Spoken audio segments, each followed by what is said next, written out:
خدری رضی اللہ عنہ نے بیان کیا کہ رسول اللہ صلی اللہ علیہ وسلم نے فرمایا، اللہ پاک قیامت کے دن حضرت آدم علیہ السلام سے فرمائے گا، اے آدم، وہ عرض کریں گے میں حاضر ہوں اے رب تیری فرما برداری کے لیے۔ پروردگار آواز سے پکارے گا یا فرشتہ پروردگار کی طرف سے آواز دے گا، اللہ حکم دیتا ہے کہ اپنی اولاد میں سے دوزخ کا جتھا نکالو۔ وہ عرض کریں گے پروردگار دوزخ کا جتھا کتنا نکالوں؟ حکم ہوگا، راوی نے کہا کہ میں سمجھتا ہوں ہر 1000 آدمیوں میں سے 999، گویا 1000 میں سے ایک جنتی ہوگا، یا ایسا سخت وقت ہوگا کہ پیٹ والی کا حمل گر جائے گا اور بچہ فکر کے مارے بوڑھا ہو جائے گا، یعنی جو بچپن میں مرا ہو، اور تو قیامت کے دن لوگوں کو ایسا دیکھے گا جیسے وہ نشے میں متوالے ہو رہے ہیں، حالانکہ ان کو نشہ نہ ہوگا بلکہ اللہ کا عذاب ایسا سخت ہوگا۔ یہ حدیث جو صحابہ حاضر تھے ان پر سخت گزری، ان کے چہرے مارے ڈر کے بدل گئے۔ اس وقت آن حضرت صلی اللہ علیہ وسلم نے ان کی تسلی کے لیے فرمایا، تم اتنا کیوں ڈرتے ہو؟ اگر یاجوج ماجوج کی جو کافر ہیں نسل تم سے ملائی جائے تو ان میں سے 999 کے مقابل تم میں سے ایک آدمی پڑے گا۔ غرض تم لوگ حشر کے دن دوسرے لوگوں کی نسبت جو دوزخی ہوں گے ایسے ہوگے جیسے سفید بیل کے جسم پر ایک بال کالا ہوتا ہے، یا جیسے کالے بیل کے جسم پر 1-2 بال سفید ہوتے ہیں، اور مجھ کو امید ہے تم لوگ سارے جنتیوں کا 1/4 حصہ ہوگے، باقی 3 حصوں میں اور سب امتیں ہوں گی۔ یہ سن کر ہم نے اللہ اکبر کہا، پھر آپ نے فرمایا نہیں بلکہ تم 1/3 ہوگے۔ ہم نے پھر نعرہ تکبیر بلند کیا، پھر فرمایا نہیں بلکہ آدھا حصہ ہوگے، آدھے حصے میں اور امتیں ہوں گی۔ ہم نے پھر نعرہ تکبیر بلند کیا، اور ابو اسامہ نے اعمش سے یوں روایت کیا، ترى الناس سکارا وما هم بسکارا، جیسے مشہور قرأت ہے، اور کہا کہ ہر 1000 میں سے 999 نکالو، تو ان کی روایت حفص بن غیاث کے موافق ہے، اور جریر بن عبد الحمید اور عیسیٰ بن یونس اور ابو معاویہ نے یوں نقل کیا، وَتَرَى النَّاسَ سُكْرًا وَمَا هُمْ بِسُكْرًا۔ حمزہ اور کسائی کی بھی یہی قرأت ہے۔ صحیح بخاری حدیث نمبر 4741۔ اسرائیل نے بیان کیا، ان سے ابو حسین نے، ان سے سعید بن جبیر نے، اور ان سے ابن عباس رضی اللہ عنہ نے آیت، اور انسانوں میں کوئی ایسا بھی ہوتا ہے جو اللہ کی عبادت کنارے پر کھڑا ہو کر کرتا ہے، کے متعلق فرمایا کہ بعض لوگ مدینہ آتے اور اپنے اسلام کا اظہار کرتے، اس کے بعد اگر اس کی بیوی کے یہاں لڑکا پیدا ہوتا اور گھوڑی بھی بچہ دیتی تو وہ کہتے کہ یہ دین اسلام بڑا اچھا دین ہے، لیکن اگر ان کے یہاں لڑکا نہ پیدا ہوتا اور گھوڑی بھی کوئی بچہ نہ دیتی تو کہتے کہ یہ تو برا دین ہے۔ اس پر مذکورہ بالا آیت نازل ہوئی۔ صحیح بخاری حدیث نمبر 4742۔ ابو ہاشم نے خبر دی، انہیں ابو مجلس نے، انہیں قیس بن عباد نے، اور انہیں ابو ذر رضی اللہ عنہ نے۔ وہ قسم کھا کر بیان کرتے تھے کہ یہ آیت، یہ 2 فریق ہیں جنہوں نے اپنے پروردگار کے بارے میں جھگڑا کیا، حمزہ رضی اللہ عنہ اور آپ کے دونوں ساتھیوں علی بن ابی طالب اور عبیدہ بن حارث رضی اللہ عنہ مسلمانوں کی طرف سے، اور مشرکین کی طرف سے عتبہ اور اس کے دونوں ساتھیوں شیبہ اور ولید بن عتبہ کے بارے میں نازل ہوئی تھی، جب انہوں نے بدر کی لڑائی میں میدان میں آ کر مقابلے کی دعوت دی تھی۔ اس روایت کو سفیان نے ابو ہاشم سے اور عثمان نے جریر سے، انہوں نے منصور سے، انہوں نے ابو ہاشم سے، اور انہوں نے ابو مجلس سے اسی طرح نقل کیا ہے۔ صحیح بخاری حدیث نمبر 4743۔ معتمر بن سلیمان نے بیان کیا، کہا کہ میں نے اپنے والد سلیمان سے سنا، انہوں نے ابو مجلس سے سن کر کہا کہ یہ خود ان ابو مجلس کا قول ہے، ان سے قیس بن عباد نے، اور ان سے حضرت علی ابن ابی طالب رضی اللہ عنہ نے بیان کیا کہ میں پہلا شخص ہوں گا جو رحمان کے حضور میں قیامت کے دن اپنا دعویٰ پیش کرنے کے لیے 4 زانوں بیٹھوں گا۔ قیس نے کہا کہ آپ ہی لوگوں کے بارے میں یہ آیت نازل ہوئی تھی کہ یہ 2 فریق ہیں جنہوں نے اپنے پروردگار کے بارے میں جھگڑا کیا۔ بیان کیا کہ یہی وہ لوگ ہیں جنہوں نے بدر کی لڑائی میں دعوت مقابلہ دی تھی، یعنی علی، حمزہ اور عبیدہ رضی اللہ عنہم نے مسلمانوں کی طرف سے، اور شیبہ بن ربیعہ، عتبہ بن ربیعہ اور ولید بن عتبہ نے کفار کی طرف سے۔ صحیح بخاری حدیث نمبر 4744۔ سہل بن سعد رضی اللہ عنہ نے بیان کیا کہ عمر بن حارث بن زید بن جد بن عجلان عاصم بن عدی رضی اللہ عنہ کے پاس آئے۔ عاصم بنی عجلان کے سردار تھے۔ انہوں نے آپ سے کہا کہ آپ لوگوں کا ایک ایسے شخص کے بارے میں کیا خیال ہے جو اپنی بیوی کے ساتھ کسی غیر مرد کو پا لیتا ہے، کیا وہ اسے قتل کر دے؟ لیکن تم پھر اسے قصاص میں قتل کر دو گے۔ آخر ایسی صورت میں انسان کیا طریقہ اختیار کرے؟ رسول اللہ صلی اللہ علیہ وسلم سے اس کے متعلق پوچھ کے مجھے بتائیے۔ چنانچہ عاصم رضی اللہ عنہ حضرت صلی اللہ علیہ وسلم کی خدمت میں حاضر ہوئے اور عرض کیا، یا رسول اللہ صلی اللہ علیہ وسلم، صورت مذکورہ میں خاوند کیا کرے؟ حضرت صلی اللہ علیہ وسلم نے ان مسائل میں سوال و جواب کو ناپسند فرمایا جو عویمہ رضی اللہ عنہ نے ان سے پوچھا۔ انہوں نے بتا دیا کہ رسول اللہ صلی اللہ علیہ وسلم نے ان مسائل کو ناپسند فرمایا ہے۔ عویمہ رضی اللہ عنہ نے ان سے کہا کہ واللہ میں خود حضرت صلی اللہ علیہ وسلم سے اسے پوچھوں گا۔ چنانچہ وہ حضرت صلی اللہ علیہ وسلم کی خدمت میں حاضر ہوئے اور عرض کیا، یا رسول اللہ صلی اللہ علیہ وسلم، ایک شخص اپنی بیوی کے ساتھ ایک غیر مرد کو دیکھتا ہے، کیا وہ اس کو قتل کر دے؟ لیکن پھر آپ قصاص میں اس کو قتل کریں گے، ایسی صورت میں اس کو کیا کرنا چاہیے؟ حضرت صلی اللہ علیہ وسلم نے فرمایا کہ اللہ تعالیٰ نے تمہارے اور تمہاری بیوی کے بارے میں قرآن کی آیت اتاری ہے۔ پھر آپ نے انہیں قرآن کے بتائے ہوئے طریقے کے مطابق لعان کا حکم دیا، اور عویمہ رضی اللہ عنہ نے اپنی بیوی کے ساتھ لعان کیا۔ پھر انہوں نے کہا، یا رسول اللہ، اگر میں اپنی بیوی کو روکے رکھوں تو میں ظالم ہوں گا، اس لیے عویمہ رضی اللہ عنہ نے اسے طلاق دے دی۔ اس کے لعان کے بعد میاں بیوی میں جدائی کا طریقہ جاری ہو گیا۔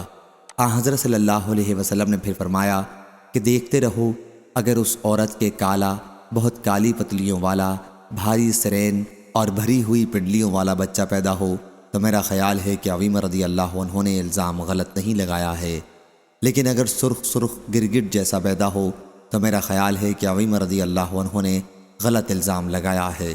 اس کے بعد ان عورت کے جو بچہ پیدا ہوا وہ انہی صفات کے مطابق تھا جو حضرت صلی اللہ علیہ وسلم نے بیان کی تھیں اور جس سے عویمہ رضی اللہ عنہ کی تصدیق ہوتی تھی۔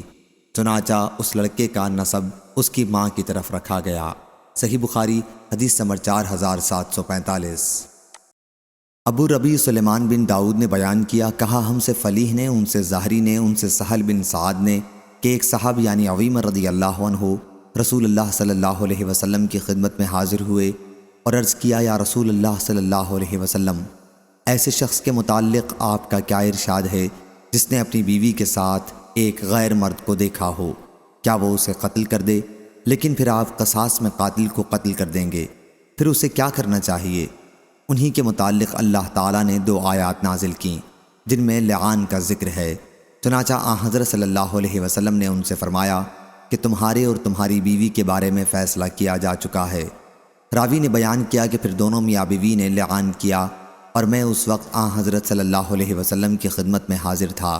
پھر آپ نے دونوں میں جدائی کرا دی اور 2 لعان کرنے والوں میں اس کے بعد یہی طریقہ قائم ہو گیا کہ ان میں جدائی کرا دی جائے۔ ان کی بیوی حاملہ تھیں لیکن انہوں نے اس کا بھی انکار کر دیا۔ چنانچہ جب بچہ پیدا ہوا تو اسے ماہی کے نام سے پکارا جانے لگا۔ میراث کا یہ طریقہ ہوا کہ بیٹا ماں کا وارث ہوتا ہے اور ماں اللہ کے مقرر کیے ہوئے حصے کے مطابق بیٹے کی وارث ہوتی ہے۔ صحیح بخاری حدیث نمبر 4746۔ اکرمہ نے بیان کیا اور ان سے حضرت ابن عباس رضی اللہ عنہ نے کہ ہلال بن امیہ رضی اللہ عنہ نے نبی کریم صلی اللہ علیہ وسلم کے سامنے اپنی بیوی پر شریک بن سہمہ کے ساتھ تہمت لگائی۔ حضرت صلی اللہ علیہ وسلم نے فرمایا کہ اس کے گواہ لاؤ ورنہ تمہاری پیٹھ پر حد لگائی جائے گی۔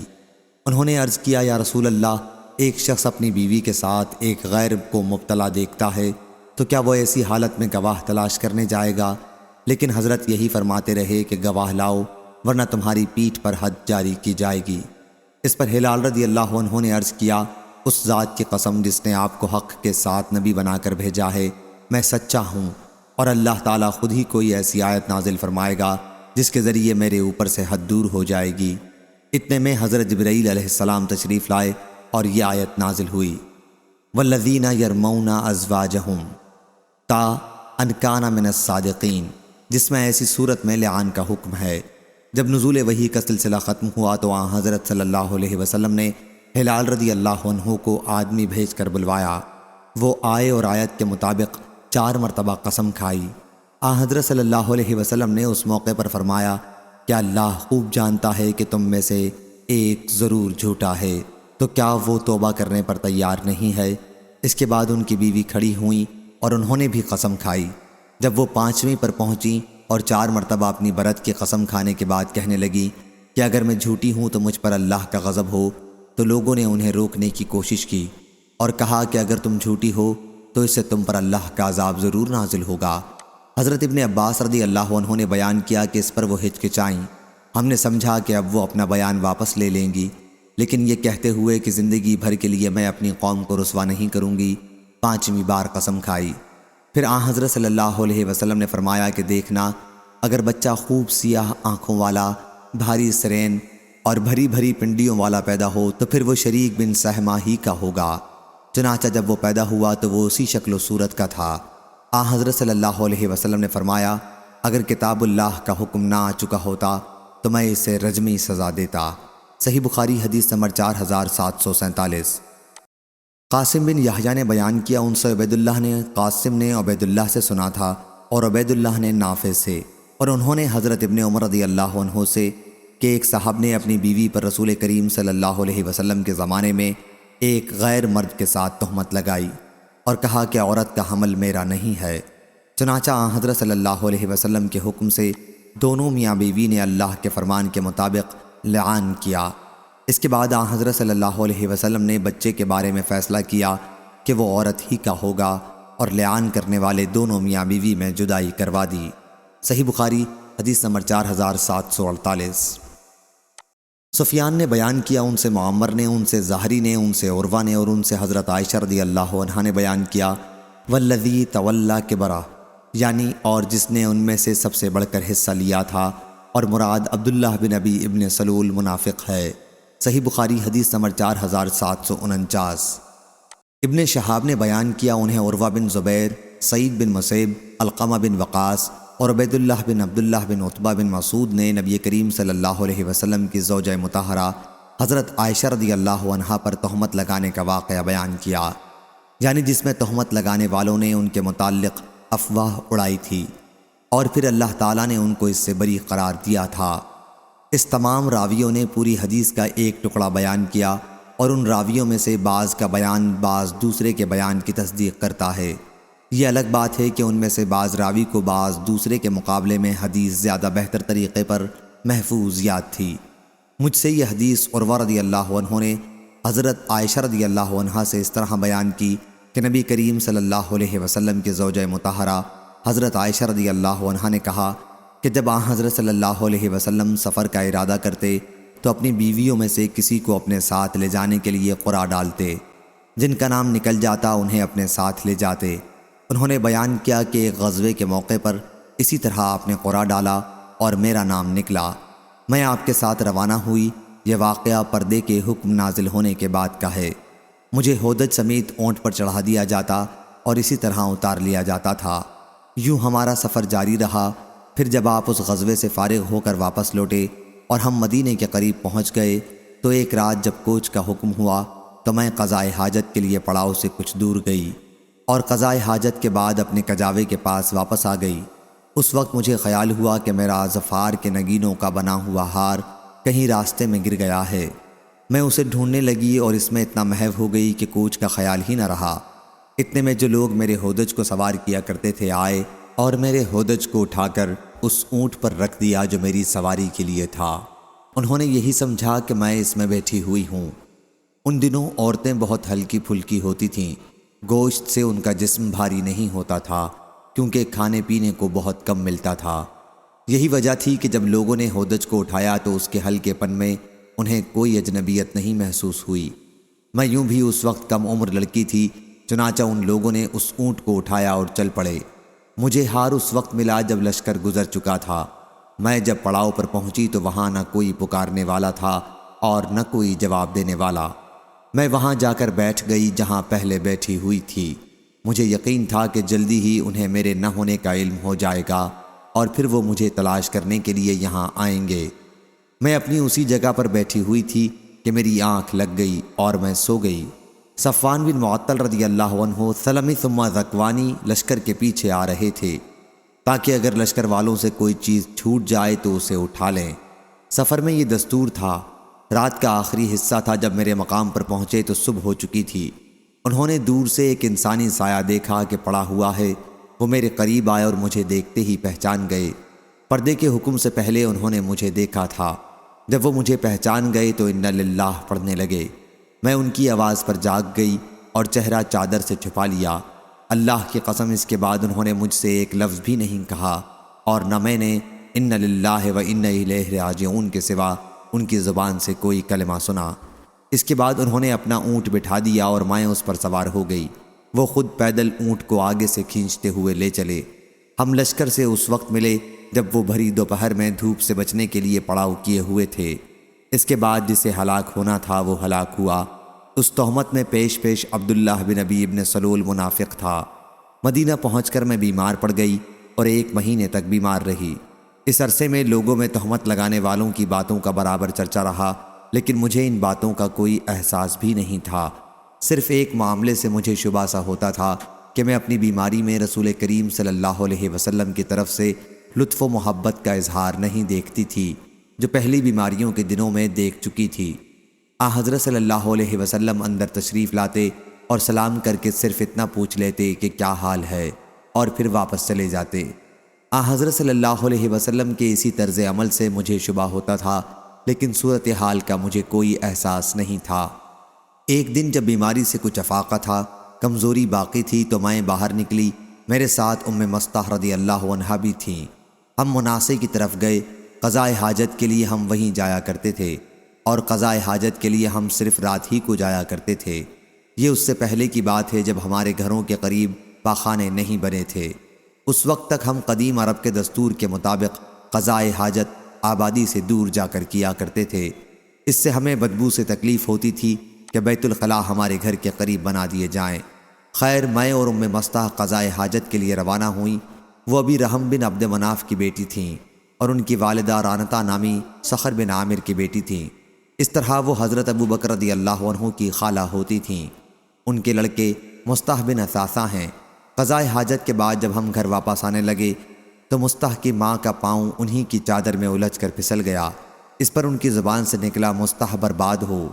میں نے کہا، تم نے بری بات کہی، تو میں ایک ایسے شخص کو برا کہتی ہو جو غزوہ بدر میں شریک رہا ہے۔ انہوں نے کہا، واہ، اس کی باتیں تو نے نہیں سنی؟ میں نے پوچھا، انہوں نے کیا کہا ہے؟ پھر انہوں نے مجھے تہمت لگانے والوں کی باتیں بتائیں۔ میں پہلے سے بیمار تھی ہی، ان باتوں کو سن کر میرا مرض اور بڑھ گیا، اور پھر جب میں گھر پہنچی اور رسول اللہ صلی اللہ علیہ وسلم اندر تشریف لائے تو آپ نے سلام کیا اور دریافت فرمایا کہ کیسی طبیعت ہے۔ میں نے عرض کیا کہ کیا حضرت صلی اللہ علیہ وسلم مجھے اپنے ماں باپ کے گھر جانے کی اجازت دیں گے؟ میرا مقصد ماں باپ کے یہاں جانے سے صرف یہ تھا کہ اس خبر کی حقیقت ان سے پوری طرح معلوم ہو جائے گی۔ حضرت صلی اللہ علیہ وسلم نے مجھے جانے کی اجازت دے دی اور میں اپنے والدین کے گھر آ گئی۔ میں نے والدہ سے پوچھا کہ یہ لوگ کس طرح کی باتیں کر رہے ہیں۔ انہوں نے فرمایا، بیٹی صبر کرو، کم ہی کوئی ایسی حسین و جمیل عورت کسی ایسے مرد کے نکاح میں ہوگی جو اس سے محبت رکھتا ہو، اس کی سوکنیں بھی ہوں، اور پھر بھی وہ اس طرح اسے نیچا دکھانے کی کوشش نہ کریں۔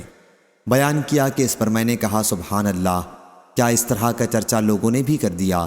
انہوں نے بیان کیا کہ اس کے بعد میں رونے لگی اور رات بھر روتی رہی۔ صبح ہو گئی لیکن میرے آنسو نہیں تھمتے تھے اور نہ نیند کا نام و نشان تھا۔ صبح ہو گئی اور میں روئے جا رہی تھی۔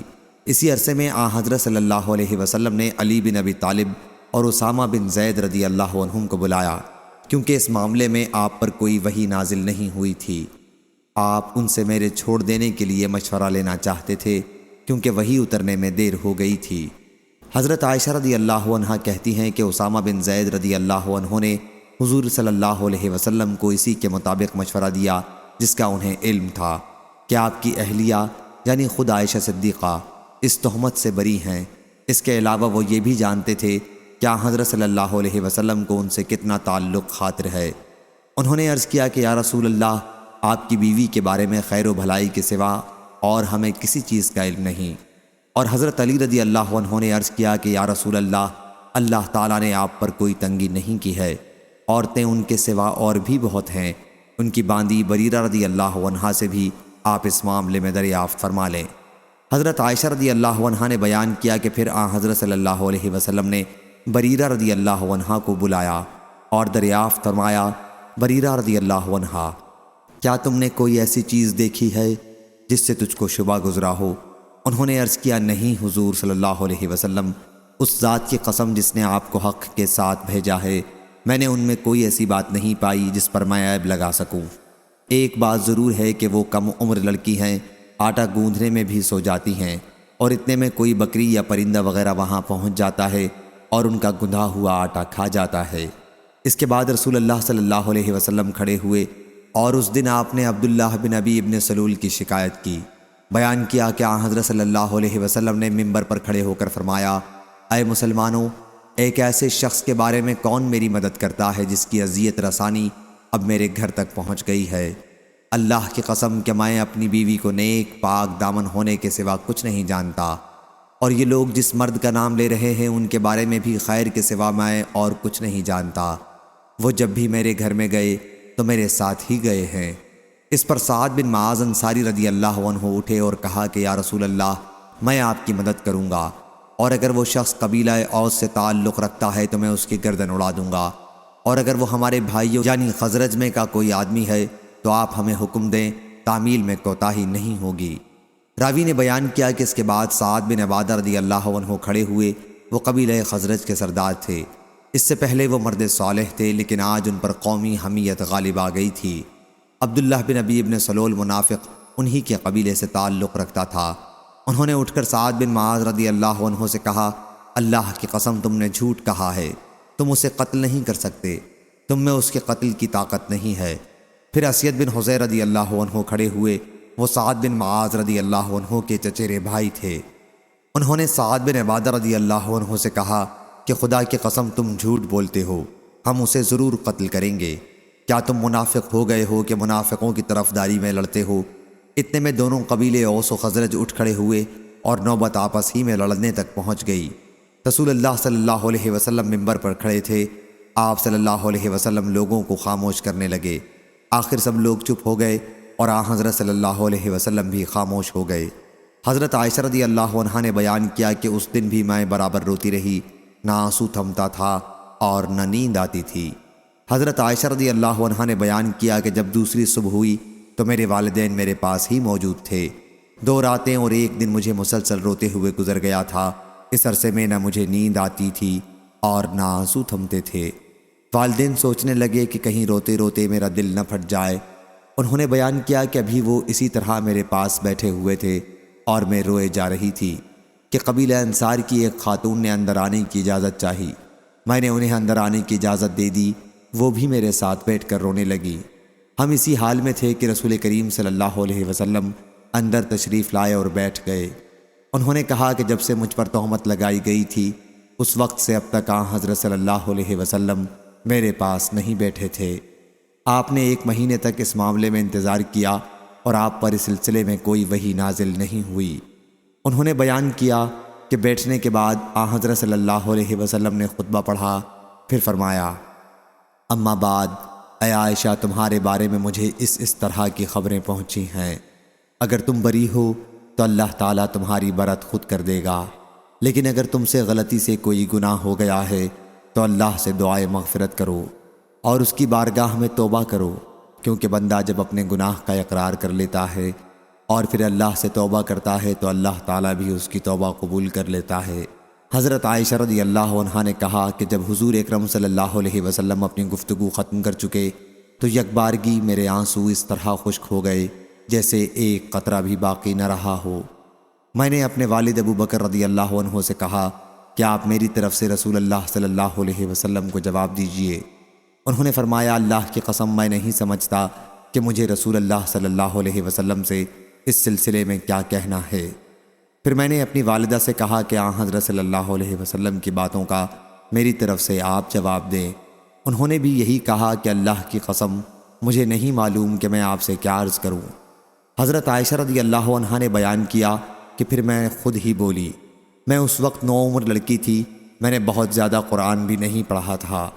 میں نے کہا کہ خدا کی قسم میں تو یہ جانتی ہوں کہ ان افواہوں کے متعلق جو کچھ آپ لوگوں نے سنا ہے وہ آپ لوگوں کے دل میں جم گیا ہے اور آپ لوگ اسے صحیح سمجھنے لگے ہیں۔ اب اگر میں یہ کہتی ہوں کہ میں ان تہمتوں سے بری ہوں اور اللہ خوب جانتا ہے کہ میں واقعی بری ہوں تو آپ لوگ میری بات کا یقین نہیں کریں گے، لیکن اگر میں تہمت کا اقرار کر لوں حالانکہ اللہ کے علم ہے کہ میں اس سے قطعاً بری ہوں تو آپ لوگ میری تصدیق کرنے لگیں گے۔ اللہ کی قسم میرے پاس آپ لوگوں کے لیے کوئی مثال نہیں ہے سوائے یوسف علیہ السلام کے والد کے، اس ارشاد کے کہ انہوں نے فرمایا تھا پس صبر ہی اچھا ہے اور تم جو کچھ بیان کرتے ہو اس پر اللہ ہی مدد کرے گا۔ پھر میں نے اپنا رخ دوسری طرف کر لیا اور اپنے بستر پر لیٹ گئی، کہا کہ مجھے پورا یقین تھا کہ میں بری ہوں اور اللہ تعالیٰ میری برت ضرور کرے گا، لیکن خدا کی قسم مجھے اس کا وہم و گمان بھی نہ تھا کہ اللہ تعالیٰ میرے بارے میں ایسی وحی نازل فرمائے گا جس کی تلاوت کی جائے گی۔ میں اپنی حیثیت اس سے بہت کمتر سمجھتی تھی کہ اللہ تعالیٰ میرے بارے میں قرآن مجید کی آیت نازل فرمائے۔ البتہ مجھے اس کی توقع ضرور تھی کہ حضور اکرم صلی اللہ علیہ وسلم میرے متعلق کوئی خواب دیکھیں گے اور اللہ تعالیٰ اس کے ذریعے میری برت کر دے گا۔ بیان کیا کہ اللہ کی قسم رسول اللہ صلی اللہ علیہ وسلم ابھی اپنی اسی مجلس میں تشریف رکھتے تھے، گھر والوں میں سے کوئی باہر نہ تھا کہ آپ پر وحی کا نزول شروع ہوا، اور وہی کیفیت آپ صلی اللہ علیہ وسلم پر طاری ہوئی تھی جو وحی کے نازل ہوتے ہوئے طاری ہوتی تھی، یعنی آپ پسینے پسینے ہو گئے اور پسینہ موتیوں کی طرح آپ کے جسم اطہر سے ڈھلنے لگا، حالانکہ سردی کے دن تھے۔ یہ کیفیت آپ پر اس وحی کی شدت کی وجہ سے طاری ہوتی تھی جو آپ پر نازل ہوتی تھی۔ بیان کیا کہ پھر جب آن حضرت صلی اللہ علیہ وسلم کی کیفیت ختم ہوئی تو آپ تبسم فرما رہے تھے، اور سب سے پہلا کلمہ جو آپ کی زبان مبارک سے نکلا یہ تھا کہ عائشہ اللہ نے تمہیں بری قرار دیا ہے۔ میری والدہ نے فرمایا کہ آن حضور صلی اللہ علیہ وسلم کے سامنے آپ کا شکر ادا کرنے کے لیے کھڑی ہو جاؤ۔ بیان کیا کہ میں نے کہا اللہ کی قسم میں ہرگز آپ کے سامنے کھڑی نہیں ہوں گی اور اللہ پاک کے سوا اور کسی کی تعریف نہیں کروں گی۔ اللہ تعالیٰ نے جو آیت نازل کی تھی وہ یہ تھی کہ بے شک جن لوگوں نے تہمت لگائی ہے وہ تم میں سے ایک چھوٹا سا گروہ ہے، مکمل 10 آیتوں تک۔ جب اللہ تعالیٰ نے یہ آیتیں میری برت میں نازل کر دیں تو ابو بکر صدیق رضی اللہ عنہ جو مصطح بن اساسہ رضی اللہ عنہ کے اخراجات ان سے قرابت اور ان کی محتاجی کی وجہ سے خود اٹھایا کرتے تھے، انہوں نے ان کے متعلق کہا کہ خدا کی قسم اب میں مصطح پر کبھی کچھ بھی خرچ نہیں کروں گا، اس نے عائشہ پر کیسی کیسی تہمتیں لگا دی ہیں۔ اس پر اللہ تعالیٰ نے یہ آیت نازل کی، اور جو لوگ تم میں بزرگی اور وسعت والے ہیں وہ قرابت داروں کو اور مسکینوں کو اور اللہ کے راستے میں ہجرت کرنے والوں کی مدد دینے سے قسم نہ کھا بیٹھیں، بلکہ چاہیے کہ ان کی لغزشوں کو معاف کرتے رہیں اور درگزر کرتے رہیں۔ کیا تم یہ نہیں چاہتے کہ اللہ تمہارے قصور معاف کرتا رہے؟ بے شک اللہ بڑا مغفرت والا بڑا رحمت والا ہے۔ حضرت ابو بکر صدیق رضی اللہ عنہ بولے، ہاں خدا کی قسم میری تو یہی خواہش ہے کہ اللہ تعالیٰ میری مغفرت فرما دے۔ چنانچہ مصطح رضی اللہ عنہ کو وہ پھر تمام اخراجات دینے لگے جو پہلے دیا کرتے تھے، اور فرمایا کہ خدا کی قسم اب کبھی ان کا خرچ بند نہیں کروں گا۔ حضرت عائشہ رضی اللہ عنہا نے بیان کیا کہ رسول اللہ صلی اللہ علیہ وسلم نے ام المومنین حضرت زینب بنت حجش رضی اللہ عنہا سے بھی میرے معاملے میں پوچھا تھا۔ آپ نے دریافت فرمایا کہ زینب تم نے بھی کوئی چیز کبھی دیکھی ہے؟ انہوں نے عرض کیا یا رسول اللہ میرے کان اور میری آنکھ کو خدا سلامت رکھے، میں نے ان کے اندر خیر کے سوا اور کوئی چیز نہیں دیکھی۔ عائشہ رضی اللہ عنہا نے بیان کیا کہ ازواج مطہرات میں وہی ایک تھیں جو مجھ سے بھی اوپر رہنا چاہتی تھیں، لیکن اللہ تعالیٰ نے ان کی پرہیزگاری کی وجہ سے انہیں تہمت لگانے سے محفوظ رکھا، لیکن ان کی بہن حمنہ ان کے لیے لڑی اور تہمت لگانے والوں کے ساتھ وہ بھی ہلاک ہو گئی۔ صحیح بخاری حدیث نمبر 4750۔